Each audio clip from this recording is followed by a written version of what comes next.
سبحان اللہ والحمد للہ ولا الہ الا اللہ واللہ اکبر سبحان اللہ والحمد للہ ولا الہ الا اللہ واللہ اکبر سبحان اللہ والحمد للہ.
Assalamu alaikum everyone, how are you all?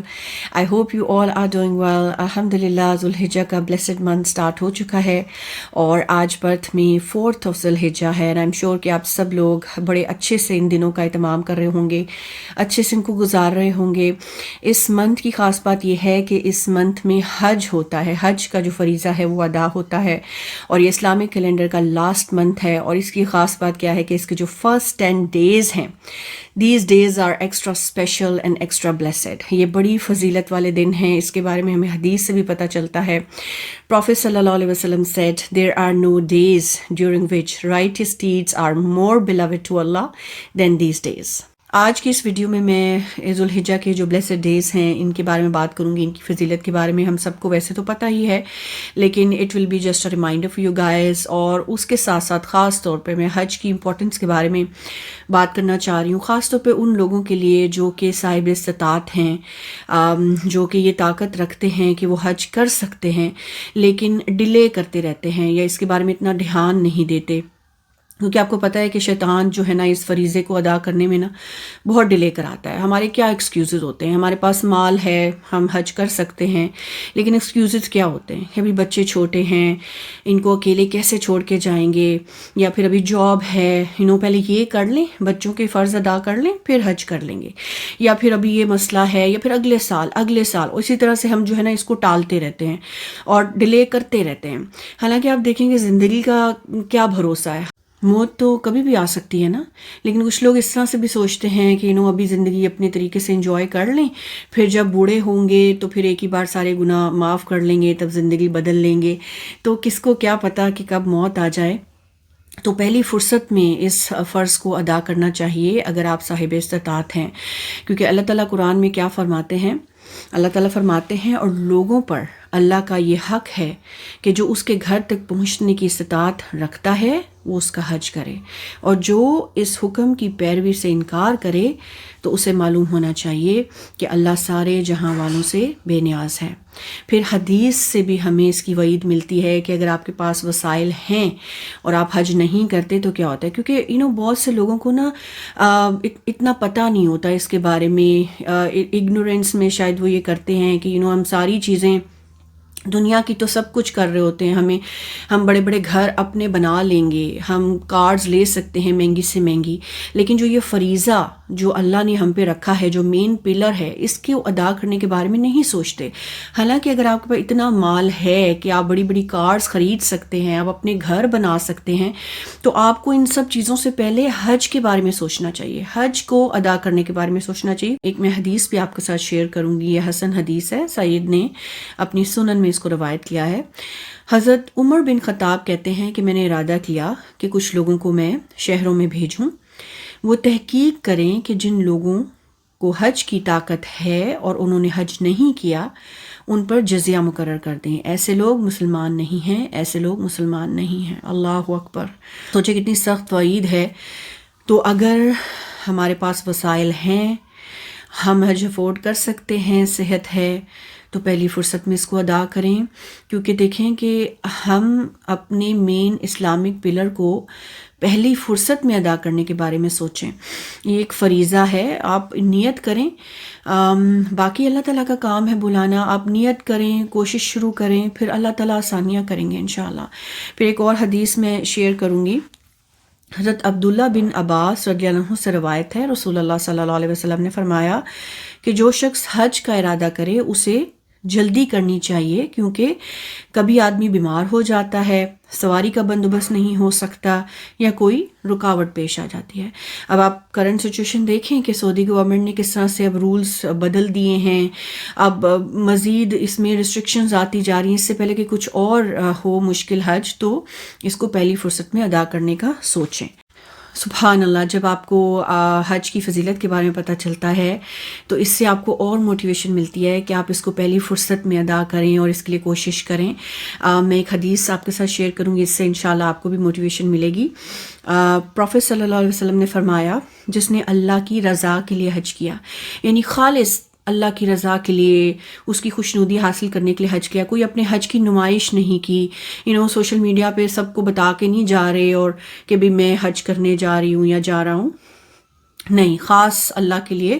تو اس دوران کوئی بیہودہ بات یا گناہ نہ کیا، وہ حج کر کے اس دن کی طرح گناہوں سے پاک لوٹے گا جس طرح اس کی ماں نے اس کو جنا تھا، گناہوں سے پاک، کلین سلیٹ، یعنی آپ ایسے واپس آتے ہیں جیسے آپ اس دن تھے جب آپ کی برتھ ہوئی تھی، اور آپ ایک بالکل پیور کلین بیبی کی طرح گناہوں سے پاک واپس آتے ہیں۔ اللہ اکبر! یہ کتنی بڑی فضیلت ہے حج کرنے کی۔ اور اس کے بارے میں ایک اور حدیث آتی ہے کہ حج مبرور کا بدلہ تو صرف جنت ہے۔ اب حج مبرور کیا ہے؟ حج مبرور ایسا حج ہے جو کہ خالص اللہ کی رضا، اس کی خوشنودی کے لیے کیا جائے، جو کہ پوری آداب و شرائط کے ساتھ سنت کے مطابق ہو، جس میں مقبول حج ہو، گناہ نہ ہو، نیکیاں ہی نیکیاں ہوں، تو وہ حج مبرور ہے۔ اور آپ یہ دیکھیں کہ اتنا بڑا ریوارڈ جنت مل جائے، تو یہ اتنا بڑا ریوارڈ کیوں ہے؟ کیونکہ آپ حج کے اس سفر کے بارے میں سوچیں نا، تو یہ ایک شوق کا، ایک محبت کا سفر ہے۔ آپ اپنا گھر، اپنے مال، اپنے بچے، چھوٹے بچوں کو چھوڑ کے جاتے ہیں، یہ قربانی دیتے ہیں، پھر آپ اپنا پیسہ لگا رہے ہوتے ہیں، خود کو کھپا رہے ہوتے ہیں، تھکا رہے ہوتے ہیں، پسینے بہا رہے ہوتے ہیں، کس لیے؟ اللہ کی رضا کے لیے نا، اس کی خوشی کے لیے، اس کی خوشنودی کے لیے سب کچھ کر رہے ہوتے ہیں کہ اللہ راضی ہو جائے۔ اور آپ اس سفر کے بارے میں آپ دیکھیں کہ جو لوگ گئے ہیں وہ اس بارے میں سمجھ سکتے ہیں کہ حج کافی اسٹرینوس ہے، آپ فزیکلی خود کو ایگزرٹ کر رہے ہوتے ہیں۔ حج پہ آپ لمبی لمبی واک کرتے ہیں، سخت گرمی میں پسینے بہا رہے ہیں، انرجی اپنی لگا رہے ہیں، یہ سب کچھ اللہ کی محبت میں، اس کی دیوانگی میں ہی ہو سکتا ہے نا۔ ادروائز تو آپ کو حج بڑا مشکل لگے گا۔ اگر محبت نہیں ہے، شوق نہیں ہے، تو آپ تو جگہ جگہ پہ کمپلینس ہی کرتے رہیں گے کہ بڑا مشکل ہے، بڑا مشکل ہے۔ تو سبحان اللہ، اگر آپ کے اندر یہ محبت، شوق ہے کہ اللہ بس راضی ہو جائے، اس کو خوش کرنا ہے، حج مبرور کرنا ہے، تو آپ کے ٹرسٹ میں آپ کے لیے حج بہت آسان ہو جائے گا، بہت آسان ہو جائے گا۔ وہ مشکلیں بھی آپ کو مشکلیں نہیں لگیں گی، کیونکہ آپ کو اللہ کو راضی کرنا ہے۔ اور یہ ساری قربانیاں جو آپ دیتے ہیں وہ اللہ ہی کے لیے دیتے ہیں، تو پھر اجر بھی تو اللہ تعالیٰ بے تحاشا دیتے ہیں. اللہ تعالیٰ آپ کو واقعی فیل کراتے ہیں کہ آپ اللہ تعالیٰ کے گیسٹ ہیں. آپ کو جگہ جگہ پہ آسانیاں ملتی ہیں. اب تو سعودی گورنمنٹ نے آپ دیکھیں کہ اتنی فیسلٹیز دے دی ہیں کہ حج تو ویسا رہا ہی نہیں جیسے پہلے ہوتا تھا. اتنی مشکلیں پہلے ہوتی تھیں، اب تو آسانیاں ہی آسانیاں ملتی ہیں. تو یہ ساری قربانیاں، یہ سب کچھ اللہ کی محبت میں، شوق میں ہوتا ہے. لیکن جب عقل بیچ میں آ جاتی ہے تو انسان کے لیے فیصلہ کرنا ہی بڑا مشکل ہو جاتا ہے کہ حج پہ جائیں یا نہ جائیں. بڑا مشکل ہے، بچے بھی چھوٹے ہیں، ان کو کون سنبھالے گا، کیسے اکیلے چھوڑ کر جائیں، یہ ساری چیزیں آتی ہیں. لیکن اگر آپ عقل سے اوپر اٹھ کر اللہ تعالیٰ کی محبت کو، نبی پاک صلی اللہ علیہ وسلم کی محبت کو سامنے رکھتے ہیں، حضرت ابراہیم علیہ السلام کی قربانیوں کو سامنے رکھتے ہیں، اور حج کے اس فریضے کی امپورٹنس کو سمجھتے ہیں، تو پھر یہ فیصلہ کرنا آسان ہو جاتا ہے. یہ مشکلیں آپ کو مشکلیں نہیں لگتی ہیں.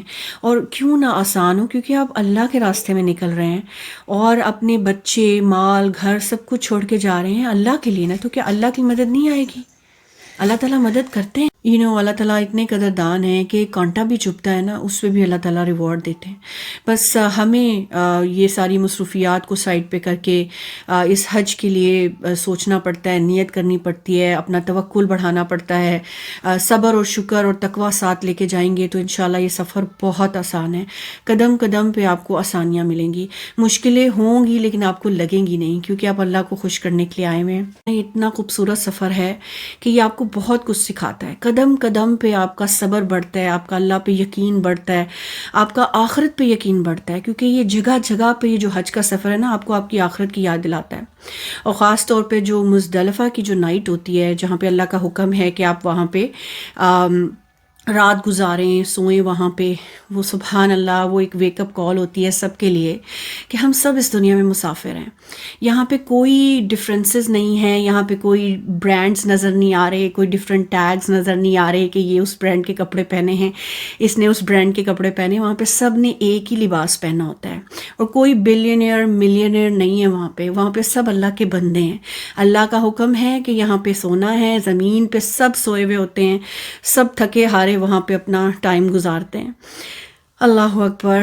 یہ جو آپ کو نا بہت بڑی ریئلائزیشن ہوتی ہے، بالکل مٹی سے بنے ہیں اور مٹی میں چلے جائیں گے، ہماری کوئی اوقات نہیں. آپ کو اپنی ذات کی نفی فیل ہوتی ہے، اور آپ کو یہ ریئلائزیشن ہوتی ہے کہ اس دن یہاں پر جیسے ہیں اللہ کے سامنے بھی ایسے ہی کھڑے ہوں گے.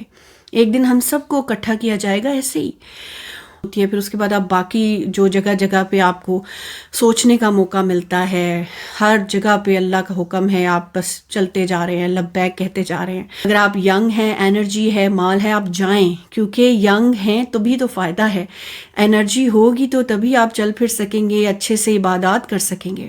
تو ینگ لوگوں کو ہی جانا چاہیے، کیونکہ ان کے لیے یہ بہترین سفر ہے. بہت ساری آپ کی لائف میں چینجز آتی ہیں، آپ کا اللہ سے محبت بڑھتی ہے. نبی پاک صلی اللہ علیہ وسلم کی قربانیوں کے بارے میں آپ سوچتے ہیں، حضرت ابراہیم علیہ السلام کی قربانیوں کے بارے میں سوچتے ہیں کہ کیا کیا انہوں نے قربانیاں کی.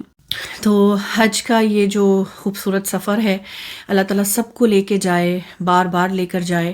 کیونکہ جب بھی یہ ڈیز آتے ہیں، چاہے آپ نے جب بھی حج کیا ہو، یہ ہمیشہ آپ کی وہ میموری کو تازہ کرتا ہے، وہ سارے دن یاد کراتا ہے، وہ ساری جو لمحے آپ نے وہاں پہ گزارے اس کی یاد آتی ہے. اور میں تو بڑی ایموشنل ہو جاتی ہوں جب بھی یہ ڈیز آتے ہیں، کیونکہ بہت خوبصورت دن ہوتے ہیں یہ. اللہ تعالیٰ سب کو یہ نصیب کرے حج کرنا.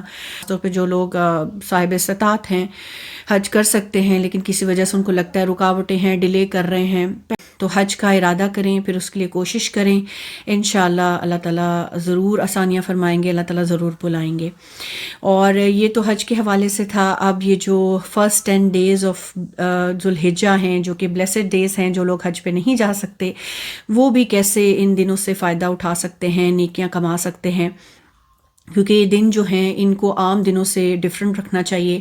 عام دنوں سے زیادہ ان دنوں میں عبادت ہونی چاہیے. کیونکہ صحابہ کرام کی اگر ہم لائف پڑھیں تو ان کی زندگی سے ہمیں پتہ چلتا ہے کہ جیسے ہی یہ 10 days داخل ہوتے تھے تو وہ اپنے آپ کو تھکا دیتے تھے عبادت میں، بہت زیادہ محنت کرتے تھے.